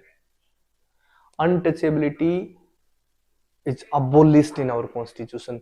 जाति व्यवस्था कुछ नहीं होती भाई, ये हमारी बनाई है, हमें जाति व्यवस्था को नहीं मानना और इसको अपने जीवन से बाहर निकाल देना, सब बराबर है। ठीक है, तो ये ऐसे ही था। Article 17, untouchability is abolished and it's practice in any form is forbidden. किसी भी प्रकार की अनटचेबिलिटी अगर समाज में मिली तो उसको दंड मिलेगा, बस ये चीज है, इसमें सिलेबस का नहीं है, बस ऐसे सोच लेना। अब देखो untouchability, untouchability is the most important aspect of the caste inequality. जो जाति असमानता की जो इंपोर्टेंट एस्पेक्ट है ना, वो है अनटचेबिलिटी। अभी जो दिखा था, it is a state in which so called upper caste, ये एक ऐसी स्टेट है, मतलब ऐसी व्यवस्था है जिसमें ऊपरी कास्ट के लोग कुछ जातियों को जो बैकवर्ड हैं और लोअर कास्ट हैं उनको अपने से बाहरी कास्ट मानते हैं। इस सिस्टम के तहत कुछ ऊपरी जातियों के लोग दूसरी छोटी जातियों के लोगों को अनटचेबल मानते हैं, मतलब इनको छूना नहीं है, छूने योग्य नहीं है, और आउटकास्ट मानते हैं, भाई बाहरी है, हमारे से अलग है, मानते हैं। बस ये है अनटचेबिलिटी की डेफिनेशन। ये डेफिनेशन देख लेना, इसका स्क्रीनशॉट लेना भाई। अनटचेबिलिटी का मतलब है जब अपर कास्ट के, या मतलब कोई एक कास्ट के आदमी दूसरी कास्ट को, एक कास्ट का मतलब जिसको अपर कास्ट मानते हैं, दूसरी कास्ट के आदमी जिनको हम अपर कास्ट नहीं मानते, लोअर कास्ट, उनको हम अनटचेबल मान रहे हैं। ये होता है अनटचेबिलिटी। नोट है एक, कास्टिज्म क्या होता है? कास्टिज्म है जातिवाद। ये एक ऐसा विश्वास है कि सामाजिक सोशल कम्युनिटी का आधार, जैसे कम्युनलिज्म था ना, कम्युनलिज्म में क्या था कि भाई देश का आधार धर्म होना चाहिए, हम होने चाहिए ताकतवर। कम्युनलिज्म में क्या था? नेशन का, सोसाइटी का आधार होना चाहिए धर्म। जैसे भारत और पाकिस्तान का बंटवारा, पाकिस्तान का ऐसे ही तो बंटवारा हुआ, देश के बनाने का आधार धर्म बनाया। इसमें कास्टिज्म में क्या होता है? जो सोसाइटी है उसका आधार क्या होगा? कास्ट। कास्टिज्म में आधार क्या होगा किसी भी सोसाइटी का? कास्ट। और कम्युनलिज्म में किसी भी सोसाइटी का आधार क्या होगा? रिलीजन। ठीक है, सिंपल सी बात थी। देखो, सोशल एंड रिलीजियस डाइवर्सिटी, ये सिर्फ एक समझाने के लिए है। 2011 में जब अपनी जनगणना हुई थी, तो उस समय हिंदू है अपने देश में इतने परसेंट, 79.8 मतलब 80% के आसपास। जैन है 0.4%। दिख रहा है, जब भी कोई बात नहीं है, बता रहे हूं भी, हिंदू लगभग 79.8%, यहां लिख भी देता हूं। अगर ये 2011 की जनगणना की बात है भाई, 79.8%। जो जैन है 0.4%। ये पिक दिख रही है, मैं अभी चेक कर देता हूं, और दिख तो रही है।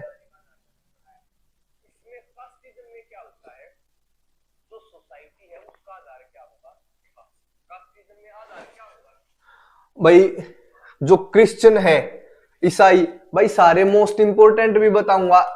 2-3 दिन की बात और है, जब ये बुक हो जाएगी ना फिर मोस्ट इंपोर्टेंट ही बताता चलूंगा, सारी की सारी बुक के। और भाई मुस्लिम कितने थे? 14.2%। ये मैं समझाने के लिए, इससे कोई क्वेश्चन मुश्किल है? 0.7%। बौद्ध या बुद्धिस्ट कितने हैं? 1.7%। ठीक है, ये थे उसमें। और ये लिख रखा है, देखो जो शेड्यूल कास्ट है, एससी है, वो 16.6% है। ये हाँ, ये नहीं दिख रहा होगा भाई, कोई बात नहीं। अब थोड़ा सा अगर इसको ऐसे बड़ा कर दे, लो ये आखिरी ये लाइन ही दिखानी थी बस। शेड्यूल कास्ट है जो एससी है, वो 16.6%।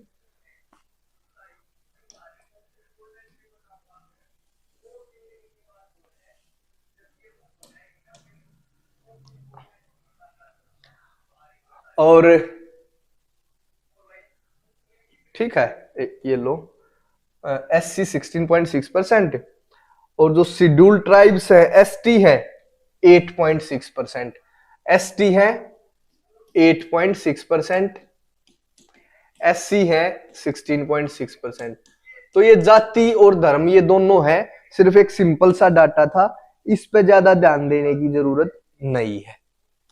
ठीक है, बट फिर भी भाई देखो, जो चीज है ना उसको हमें समझना जरूरी हो है, ये समझना जरूरी था बस।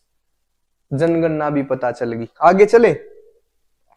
जो वो होगा ना मैं बता दूंगा। ये भी कास्ट इनइक्वालिटी की बात है, भले ही ना दिख रहा हो, तुम्हारी बुक में भी है ये पेज, बस इसको ये सुन लेना है। जो कास्ट, अलग अलग कास्ट थी ना, तो जो पैसे कमाने की जॉब थी ना, वो अपर कास्ट को दे रखी थी। सेवा करने का काम था लोअर कास्ट को। आज से अगर तुम 50-60 साल पहले की बात देखोगे तो पाओगे जो ये लोअर कास्ट है इनमें कोई सीधा सीधा अमीर आदमी मिलेगा, क्योंकि सारे जो इनकम को जनरेट करने वाले काम किन के पास थे, अपर कास्ट के पास। आजादी के बाद संविधान ने सबको हक दिया। आज तुम देखोगे ना, आज सारी कास्टों में अमीर और सारी कास्टों में गरीब मिलेंगे, बट उसके बाद भी फर्क है। मतलब पहले तो बिल्कुल अमीर सारे अपर कास्ट में थे, अब स्थिति क्या है, अमीर लोअर कास्ट में भी होना शुरू हो गए।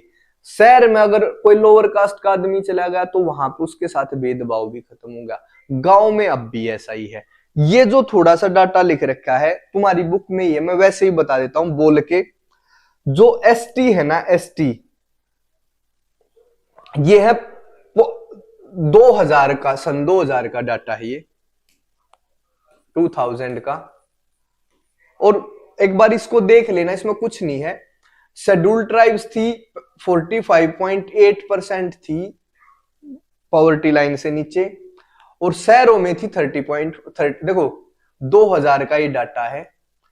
एसटी एक ही बताऊंगा बस, रूरल और अर्बन। रूरल होता है ग्रामीण इलाका 45.8% और अर्बन होता है शहरी इलाका 30.4। मतलब ये एसटी ग्रामीण इलाके में तो लगभग 45-46% गरीब थे 2000 में, शहरी इलाके में 35-36% गरीब थे।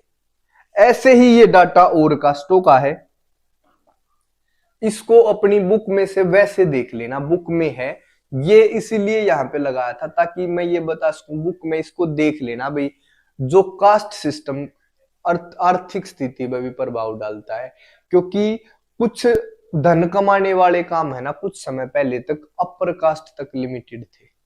जब संविधान ने अधिकार दिए तो सारे काम सारी कास्ट कर सकती थी। अब जो छोटी कास्ट है वो भी बड़ी कास्ट वाले काम करने लगी, तो अब क्या है, अमीर गरीब नीची कास्टों में भी होने लगे। अब क्या है, अपर कास्ट में भी गरीब मिल सकते हैं, लोअर कास्ट में भी अमीर मिल सकते हैं। फर्क आज है, फिर भी लोअर कास्ट में आज कम है, ठीक है, और अपर कास्ट में आज भी ज्यादा अमीर है, बट फिर भी ये डिफरेंस धीरे धीरे बैलेंस होने लग रहा है, और ये एक दिन बैलेंस हो जाएगा और हो भी जाना चाहिए। तो इसको ये फिगर है ना, इसको अपनी बुक से देख लेना, इसमें कोई भी खास चीज नहीं है। अब तीन टॉपिक है, सिंपल है। कास्ट इन पॉलिटिक्स, इसके negative aspect. Caste in politics का मतलब एक बार समझ लो थोड़ा सा। कास्ट इन पॉलिटिक्स, राजनीति में जाति सॉरी, हमने जेंडर इन पॉलिटिक्स भी देखा, हमने फिर रिलीजन इन पॉलिटिक्स भी देखा, अब कास्ट इन पॉलिटिक्स देखेंगे। कास्ट इन पॉलिटिक्स, जाति को राजनीति से जोड़ने का फायदा है कि नहीं है? जाति को राजनीति से जोड़ने का फायदा भी है और नुकसान भी। पहले तो है इसके नुकसान, ठीक है। गांव में इलेक्शन का सोच कर देखो, अगर जनरल कास्ट में इलेक्शन आया है और कोई लोअर कास्ट का भी कैंडिडेट खड़ा होगा, कभी सरपंच नहीं बन सकता। अब बनेगा, रिजर्वेशन दे रखा है उनको सरकार ने कि भाई जब तुम्हारी एससी में आएगी ना तो तुम कैंडिडेट खड़े होना, फिर जनरल का कोई नहीं खड़ा होगा बराबर में, तो एससी का ही बन जाएगा। हाँ, जब जनरल में अगर कोई भी ये आती है ना भाई जनरल से खड़ा होना है, तो उस समय एससी खड़ा हो सकता है, बट खड़ा होने का फायदा नहीं है, कुछ पैसे भी खो देगा और बनेगा भी नहीं, ठीक है। तो इसके नेगेटिव क्या है, ध्यान से सुनो भाई, ये पॉइंट बुक में इंपॉर्टेंट क्वेश्चन है भैया। अब ये जो 3 चीज टॉपिक बता रहा हूं ना, इस चैप्टर से सबसे इंपॉर्टेंट ये है, ठीक है, सबसे इंपॉर्टेंट है ये। इनको बिल्कुल ऐसे ही जो भी लिख रखा है ना, इसको ऐसे रट लेना, बस ये बात ध्यान रखना। तो इसके नेगेटिव क्या है, ध्यान से सुनो ये पॉइंट। कोई नहीं, अगर वो लाइन देख सुनो, while choosing candidates parties keep in mind the caste composition of the electorate। अब अपने यहाँ की बात करेंगे, आस पास की। जब किसी भी अगर कोई विधानसभा है या फिर लोकसभा का कोई क्षेत्र है, एमएलए खड़ा है या एमपी खड़ा है, उसमें कैंडिडेट को टिकट देते समय ये देखा जाएगा भाई इस विधानसभा में किस कास्ट के सबसे ज्यादा आदमी है। जिस कास्ट के सबसे ज्यादा आदमी होंगे ना उसको दे देंगे। आप देखोगे जाट नॉन जाट का इलेक्शन हो रहा है, क्यों है? हम ये देख लेंगे भाई इस पूरे विधानसभा या लोकसभा के क्षेत्र में कौन सी जाति के कौन से कितने आदमी हैं, उसको देख के हम योग्य कैंडिडेट को नहीं, हम कास्ट के आधार पर टिकट डिस्ट्रीब्यूशन करेंगे, क्योंकि जिसके कास्ट के ज्यादा आदमी होंगे जीतने की संभावना उसकी होगी, योग्य हो चाहे ना हो। तो ये नुकसान है कि नहीं भाई? जब हम कैंडिडेट को टिकट उसकी कास्ट देख के दे रहे हैं तो ये गलत है या ठीक है? बता दो कमेंट करके, ये ठीक नहीं है, गलत है। तो ये नेगेटिव एस्पेक्ट ही बता रहा हूं। दूसरा क्या है? When government are formed political party usually take care that particular representatives of different caste and tribes find a place in it. जब भी सरकार बनती है, देखो सरकार बन गई, अब मंत्रिमंडल बनाना है, मंत्री बनाने हैं, योग्य कैंडिडेट यहां भी नहीं देखे जाएंगे। भाई ऐसा करो, अगला भी इलेक्शन जीतना है, एक इस कास्ट में से कोई मिनिस्टर बना दो, एक इस कास्ट में से बना दो, ताकि ये कास्ट के भी खुश हो जाएं, ताकि ये कास्ट के भी खुश हो जाएं। अरे वो कास्ट बचेगी, उस कास्ट में से भी एक मेंबर को ले लो, एक मिनिस्टर को। सरकार बनाते समय ये कास्ट के आधार पर मिनिस्टर बनाए जाएंगे। योग्य अपनी, मान लो एक कास्ट में है 3-4 आदमी योग्य है, जो तीनों चारों इतने योग्य मिनिस्टर बनने योग्य है, उनको बन जाना चाहिए। अगर मेरिट के आधार पे देखें तो नॉलेज है, स्किल है, सामाजिक काम भी इतने कर रखे, पर वो बनाएंगे नहीं। वो एक कास्ट से बना देंगे तो बाकी दूसरी कास्ट फिर हो सकता है आगे अगेंस्ट हो जाए। जाति को देख के टिकट दी जाएगी, जाति को ही देख के क्या होगा फिर उसके बाद वो उसमें ये कर देंगे भाई, मिनिस्ट्री देंगे, ठीक है। उसके बाद है while campaigning for parties political leaders are trying to get support from their own community. जब भी राजनीति के लिए कैंपेनिंग होती है, कैंपेनिंग होगी तो क्या करते हैं, जो भी आदमी होगा ना, जो नेता, वो क्या करेगा, अपनी कम्युनिटी से सपोर्ट प्राप्त करने की कोशिश करेगा कि भाई मेरी वोट देनी है, मेरी वोट देनी है, ठीक है।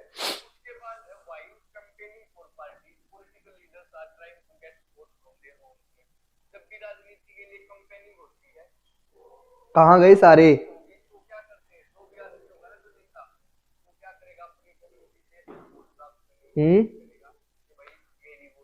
10 मिनट की और क्लास नहीं देखी गई? बताओ,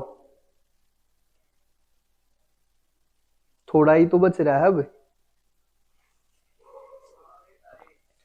भाई। 10 मिनट की क्लास है, अगर 1-1.5 घंटा भी, मैं भी तो बोल रहा हूं, 1-1.5 घंटा भी नहीं देख सकते तो मुश्किल है, ठीक है भाई। सारे के सारे आओ जल्दी, सबको बोलो भाई। अब इससे थोड़ा ना मजा आएगा, 2 तो टॉपिक है, पेपर में ऐसा ही आएगा, जब वो पेपर आएगा ना सामने फिर कड़ी गिनोगे। ये मैं कोई बाहर से थोड़ा बता रहा हूं, तुम्हारी बुक में है, पढ़ के देखो, बुक में है, वही तो बता रहा हूं भाई। अब लिखना तो यही है, वैसे तो मैं समझाते देता सिंपल सी बात, ये इसलिए तुम स्क्रीनशॉट लेके तुम्हारे सीधे नोट्स भी आ जाएंगे। अदरवाइज मैं सिंपली समझा दूंगा कि टिकट देते समय जाति देख रहे हैं, फिर मिनिस्ट्री देते समय जाति देख रहे हैं, इलेक्शन में अपनी जाति के नाम से वोट मांग रहे हैं। और कुछ पॉलिटिकल पार्टी तो जैसे बहुजन समाजवादी पार्टी यूपी में है, बसपा, जिस मायावती जी की, वो सीधी क्लियर कहा है भाई मैं तो पिछड़ी जातियों की नेता हूं। तो कुछ पॉलिटिकल पार्टी अपने आप को उनका रिप्रेजेंटेटिव मानती हैं, वे दूसरी पार्टियों पे ध्यान नहीं देती, दूसरी कास्टों पे। भाई पॉलिटिकल पार्टीज इमोशनल अपील करेंगी टू डिफरेंट कास्ट, अलग अलग कास्टों से। जैसे देखो पिछली बार यहाँ पे हुड्डा जी खड़े थे, उन्होंने लोगों से अपील करी कि भाई चौधर चली जाएगी तुम्हारी, ठीक है, तो वो एक अपील है अपनी कास्ट के प्रति, फिर दूसरी कास्ट उनके अगेंस्ट होगी। ये सारे नेगेटिव एस्पेक्ट हैं, टिकट देने में भी जाती, मिनिस्ट्री देने में भी जाती, अपने लीडर अपनी जाति से वोट मांगने की कोशिश करते हैं। कुछ पार्टी अपने आप को किसी कास्ट की ये बता देती मैं हूं इसकी कास्ट की रिप्रेजेंटेटिव, इमोशनल अपील करते हैं, ये है नेगेटिव एस्पेक्ट। ये लिखने हैं, यो अगर ये 1 2 3 4 5 ये सिंपल लैंग्वेज है एनसीईआरटी की, ये मुश्किल वाली नहीं है भाई। इंपॉर्टेंट लिखा था, ये सेम लिखोगे जब नंबर मिलेंगे ना तो गलत है, यो देख लियो अपना। उसके बाद देखो caste in politics positive aspect. Positive क्या रहा है, देखो एक तो यूनिवर्स अडल्ट फ्रेंचाइज, मतलब सबको वोटिंग का अधिकार है। सबको वोटिंग का अधिकार है ना, तो सबकी वोट है। अगर मान लिया सरकार ने किसी कास्ट को ये बता रखा भाई ये कास्ट वोट नहीं दे सकती, तो क्या उस कोई मिनिस्टर कोई पॉलिटिशियन उसके पास जाएगा? जो वो अब जैसे तुम 12वीं से नीचे हो, कोई नेता तुम्हारे बारे में अपनी जो 12वीं तक की एजुकेशन सिस्टम खराब क्यों है बताओ? इसका कारण सबसे बड़ा ये है हम वोटर नहीं है। अगर हम वोट देने वाले होते ना तो 12वीं तक की एजुकेशन भी अच्छी मिलती। हमारे यहाँ 12th को छोड़ के उसके बाद देखो जो भी सरकारी है, कॉलेज सरकारी हो, आईआईटी, आईआईएम्स, हॉस्पिटल, सारे सरकारी जो भी हैं, यूनिवर्सिटी हैं, वो सारी की सारी अच्छे ग्रेड की हैं, पर 12वीं तक का सारा सिस्टम सरकारी शिक्षा खराब है। उसका कारण क्या है? 12वीं तक बच्चा वोट नहीं डालता, ठीक है। तो सभी जातियों को वोट का अधिकार दे रखा है, तो हम किसी भी जाति को छोड़ नहीं सकते। मैं सरकार में बनूंगा, मैं अपर कास्ट का हूं और मैं सरकार में हूं, तो भी मैं किसी लोअर कास्ट को ऐसे नहीं बोल सकता भी इसका काम नहीं करवाऊंगा, क्योंकि वोट मुझे उससे भी चाहिए है। ये है इसका फायदा। दूसरा क्या है, कोई भी पार्लियामेंट्री कॉन्स्टिट्यूएंसी ऐसी नहीं है, मतलब जो जिसमें एमपी का इलेक्शन होता है, कोई भी क्षेत्र ऐसा नहीं है जिसमें सिर्फ एक सिंगल कास्ट से आदमी जीत जाए। कोई भी ऐसा पार्लियामेंट्री कॉन्स्टिट्यूएंसी नहीं है कि भी एक कास्ट के आदमी इतने ज्यादा हैं। उसमें ऐसे ड्रॉ कर रखी हैं ताकि कास्टों का समायोजन हो सके, कई कास्ट मिलकर जीतने में सहयोगी हों। सॉरी, जल्दी जल्दी करवाने के चक्कर में हो रहा है ऐसा। भागने की तो जल्दी है तुम्हें, तो फिर मैं भी सोच रहा हूं भाई ये करवा दूं जल्दी से। सुन लो थोड़ी देर, बस 5-7 मिनट की बात है, मैं भी खुश होकर घर चला जाऊंगा, तुम भी। देखो फायदे बता रहा हूं। अगर कोई भी ऐसी पार्लियामेंट्री कॉन्स्टिट्यूएंसी नहीं है जिसमें क्लियर मेजोरिटी हो किसी एक सिंगल कास्ट की, इसलिए प्रत्येक पार्टी को जीतने के लिए क्या करना पड़ेगा? एक से ज्यादा कास्ट में एक से ज्यादा कास्ट का सहयोग चाहिएगा। जिस कास्ट से तुम हो उस कास्ट से केवल इलेक्शन नहीं जीता जा सकता, दूसरी कास्ट का सहारा लेना पड़ेगा, ठीक है। ये भी फायदे की बात है। No party gets the votes of all the voters of a caste and community. कोई ऐसी पार्टी नहीं है कि सारी की सारी कास्ट उसके वोट डाल देंगे। मान के चलो बीजेपी ने दे दिया किसी एक कास्ट के, एक्स कास्ट है उसके किसी कैंडिडेट को, तो जो दूसरी पार्टी वो भी एक एक्स कैंडिडेट को दे देगी। मान लिया जाट को दे दी बीजेपी ने टिकट, कांग्रेस ने भी जाट को दे दी, फिर तीसरी पार्टी उसने भी जाट को दे दी, तो जाट की वोट कितनी जाएंगी? 3 जगह नहीं डिवाइड होगी, समझ गए ना? सभी वोटर्स की, कोई भी आदमी अपनी सारी जाति की वोट ले नहीं सकता। लेगा जब मैं जिस कास्ट का एक पार्टी ने खड़ा कर दिया, दूसरी पार्टी भी उसी कास्ट की ने खड़ी कर देगी, वो वोट नहीं कट जाएंगी क्या? ठीक है। तो कोई भी पार्टी पूरी की पूरी कास्ट की वोट नहीं ले सकती, क्योंकि many political party may put up candidates from the same caste, तो दूसरी पार्टियां भी उसी कास्ट से कैंडिडेट खड़ी कर सकती हैं। देखो और कई बार क्या देखा है, जो रूलिंग पार्टी हो, जो सरकार में है party, and the sitting MP or MLA, जो अभी एमपी एमएलए हैं, वो भी अगले इलेक्शन में हार जाते हैं। इसका क्या मतलब है कि जो कास्ट है ना भाई, वो भी अपनी पॉलिटिकल प्रेफरेंस बदलती है। ये कभी भी नहीं है ये कास्ट इसी की वोट देगी, ऐसा कभी नहीं है। पहले जो हमारे यहाँ जनरल कास्टों को छोड़ के जो भी कास्ट एससी थी, ओबीसी थी, वो कांग्रेस के साथ रहा करती, आज वो बीजेपी के साथ है। आज फिर बीजेपी के अगेंस्ट होगा, हो सकता है कल कांग्रेस के साथ चली जाए, तो उनकी पॉलिटिकल प्रेफरेंस बदलती रहती है। फायदा क्या होगा कास्ट का पॉलिटिक्स मानने का? नेगेटिव तो पहले देख लिया था, सबको वोटिंग का अधिकार है, तो कोई भी हम किसी एक कास्ट को ऐसे नहीं छोड़ सकते भी इसका भला नहीं करते, क्योंकि वोट वहां से भी लेनी है। केवल एक कास्ट के दम पर आप इलेक्शन नहीं जीत सकते, आपको एक से ऐसी कॉन्स्टिट्यूएंसी बनाई नहीं रखी, आपको एक से ज्यादा कास्टों का सपोर्ट चाहिएगा। कोई भी कास्ट पूरी की पूरी एक आदमी को वोट नहीं देती, क्योंकि दूसरी पार्टी भी उसी कास्ट का कैंडिडेट रख देंगे। इससे क्या हो रहा है, जो लोअर और बैकवर्ड क्लासेस थी ना, उनका वहां पे रिप्रेजेंटेशन जा रहा है। उनको अब सरकार इग्नोर नहीं कर सकती, उनको पता है कि भी इनकी वोट चाहिए, हमें वोट चाहिए, तो उनके वेलफेयर के लिए भी काम करना पड़ेगा। और धीरे धीरे जो कास्टिज्म वाली व्यवस्था कमजोर पड़ रही है, ठीक है। अब है ये पॉलिटिक्स इन कास्ट, और इसके बाद क्या है, चलो इसको छोड़ो। हाँ, पॉलिटिक्स इन कास्ट, एक था कास्ट, ये प्रश्न है भाई बहुत बहुत इंपॉर्टेंट इन पॉलिटिक्स। एक है पॉलिटिक्स इन कास्ट, दोनों अलग अलग चीजें हैं। कास्ट इन पॉलिटिक्स तो हमने देख लिया, राजनीति में जाति। पॉलिटिक्स इन कास्ट का मतलब है जाति में राजनीति। अब मान लिया मैं एक जाति का हूं और मुझे पता चल गया कि भाई मेरी वैल्यू है इलेक्शन में, सारे नेता मेरे पीछे पीछे घूमेंगे, तो अब जातियों ने क्या करा, खुद को मजबूत बनाना शुरू कर लिया, खुद के संगठन बनाने शुरू कर लिए। जब मेरा संगठन होगा, मान लिया मैं ये कहूंगा जी मेरे पास मेरी कास्ट की 10,000 वोट है, 5,000 वोट है, तो क्या सरकार मेरी वैल्यू नहीं मानेगी? क्या सरकार हमारी जाति के लिए काम नहीं करेगी? जब पॉलिटिक्स इन कास्ट का मतलब है कास्ट ने भी पॉलिटिक्स को अपने अंदर वो डाल लिया। जैसे it is not always the politics that gets into the caste, but sometimes it is the caste that gets in politicized. कई बार कास्ट का भी राजनीतिकरण होता है। कैसे? प्रत्येक जाति अपने आप को बड़ा करने की कोशिश करती है। पता क्या करेंगे? जैसे मान लिया मैं एक कास्ट हूं, मैं कहूंगा भाई मेरी कास्ट और इस कास्ट के तो इकट्ठे हैं। जैसे सारे ओबीसी हैं, ओबीसी में सैकड़ों 200 300 500 कास्ट हैं, तो ओबीसी हो गए, तो क्या कहेंगे, ओबीसीओ का एक संगठन बना लिया, एससी का संगठन बना लिया, ब्राह्मणों का संगठन बन गया। अब ये अपने आप को बड़ा कर रहे हैं। बड़ा करने के लिए एक तो अपना संगठन बनाएंगे अपनी जाति का, और फिर दूसरी जो जातियां हैं उनके साथ भी संगठन।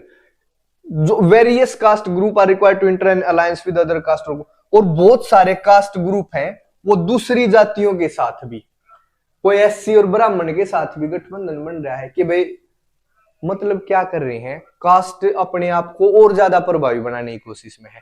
कास्ट को पता है कि मेरा पॉलिटिक्स में रोल है, हमारे से ये वोट मांगने आएंगे, तो क्यों ना हम अपने आप को मजबूत बना ले।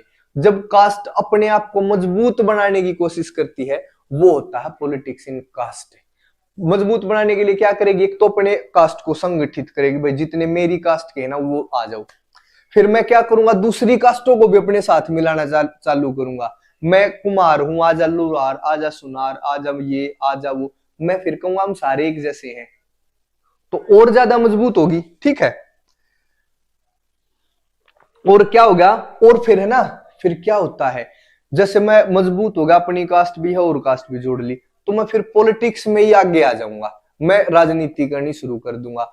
इससे क्या होगा, जो लोअर कास्ट से भी आदमी है ना, वो भी इस भारत के बड़े से बड़े पद तक पहुंच सकता है। ये इसका पॉलिटिक्स इन कास्ट है।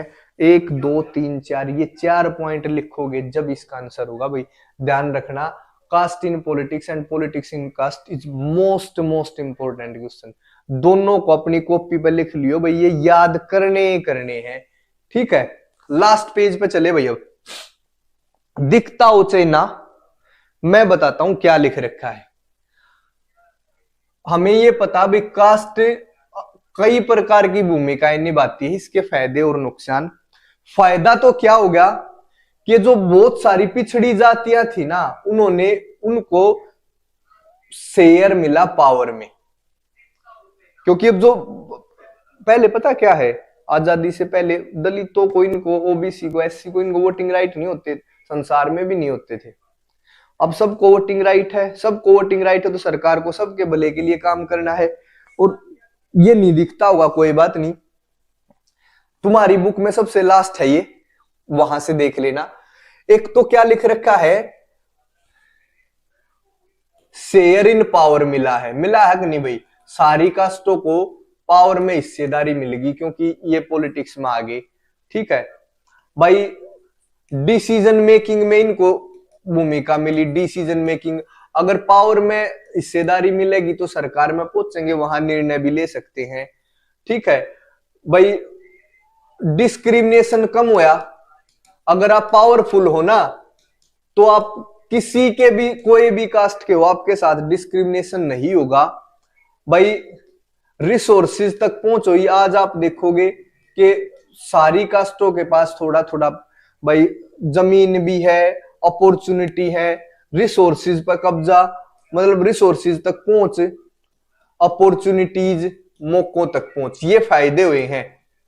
ये जो पॉलिटिक्स और कास्ट का जो भी गठबंधन रहा है, इन सभी जो नीची कास्ट थी उनको पावर में हिस्सेदारी मिली, डिसीजन मेकिंग में हिस्सेदारी मिली, जो उनके साथ भेदभाव होता था वो कम हुआ, रिसोर्स संसाधनों पर उनकी पकड़ मजबूत हुई और वे अपॉर्चुनिटी या अवसर बढ़े।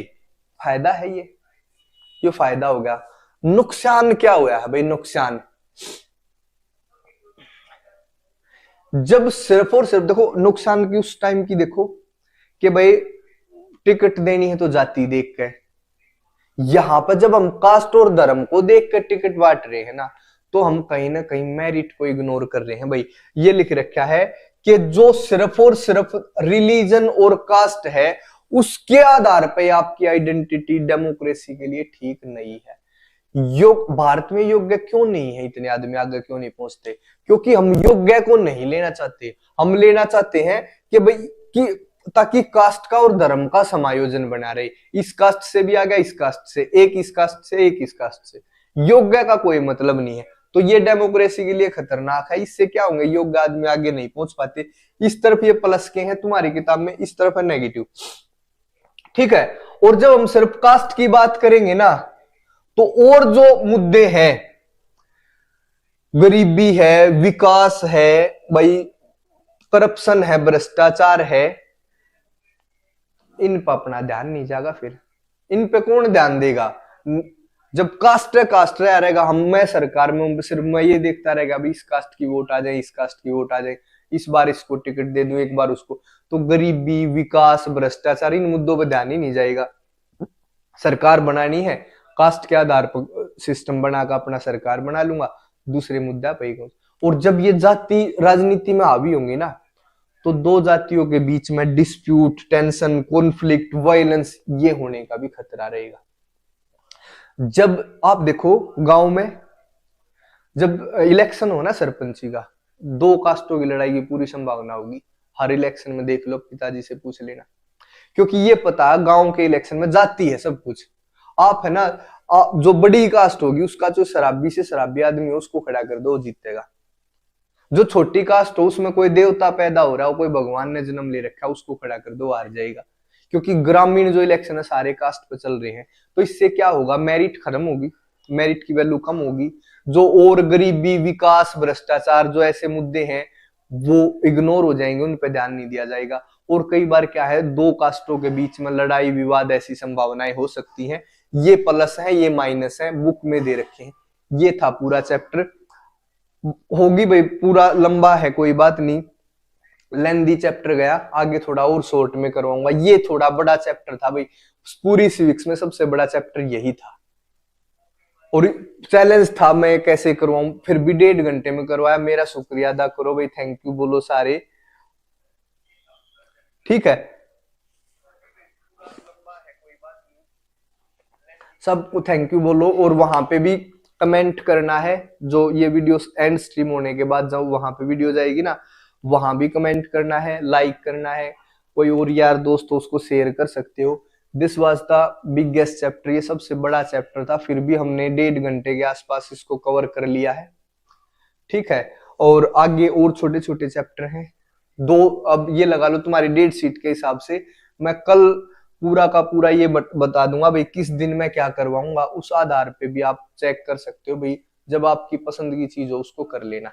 ठीक है, लाइक वहां भी करनी है और कमेंट भी करना है। ठीक है भाई, ये चैप्टर था, अगर थोड़ा टाइम ज्यादा लगा उसके लिए सॉरी। अब खाना खाओ, good night, thank you, bye. Welcome भाई, वेलकम प्रमोद, सबको बाय बाय, सबका थैंक यू आ गया। अब एंड स्ट्रीम कर दूं भाई? मतलब रोक देता हूं इसको। अब एक आधा व्यूअर और जुड़ रहा है, 5 से 7 हो गई, अब 7 से और भी ज्यादा हो जाओगे, क्योंकि सबको पता है कि अब क्लास खत्म होगी। ये चैप्टर था सबसे बड़ा था, इसलिए ज्यादा समय लगा, आगे छोटे चैप्टर हैं। ठीक है, थैंक यू, बाय।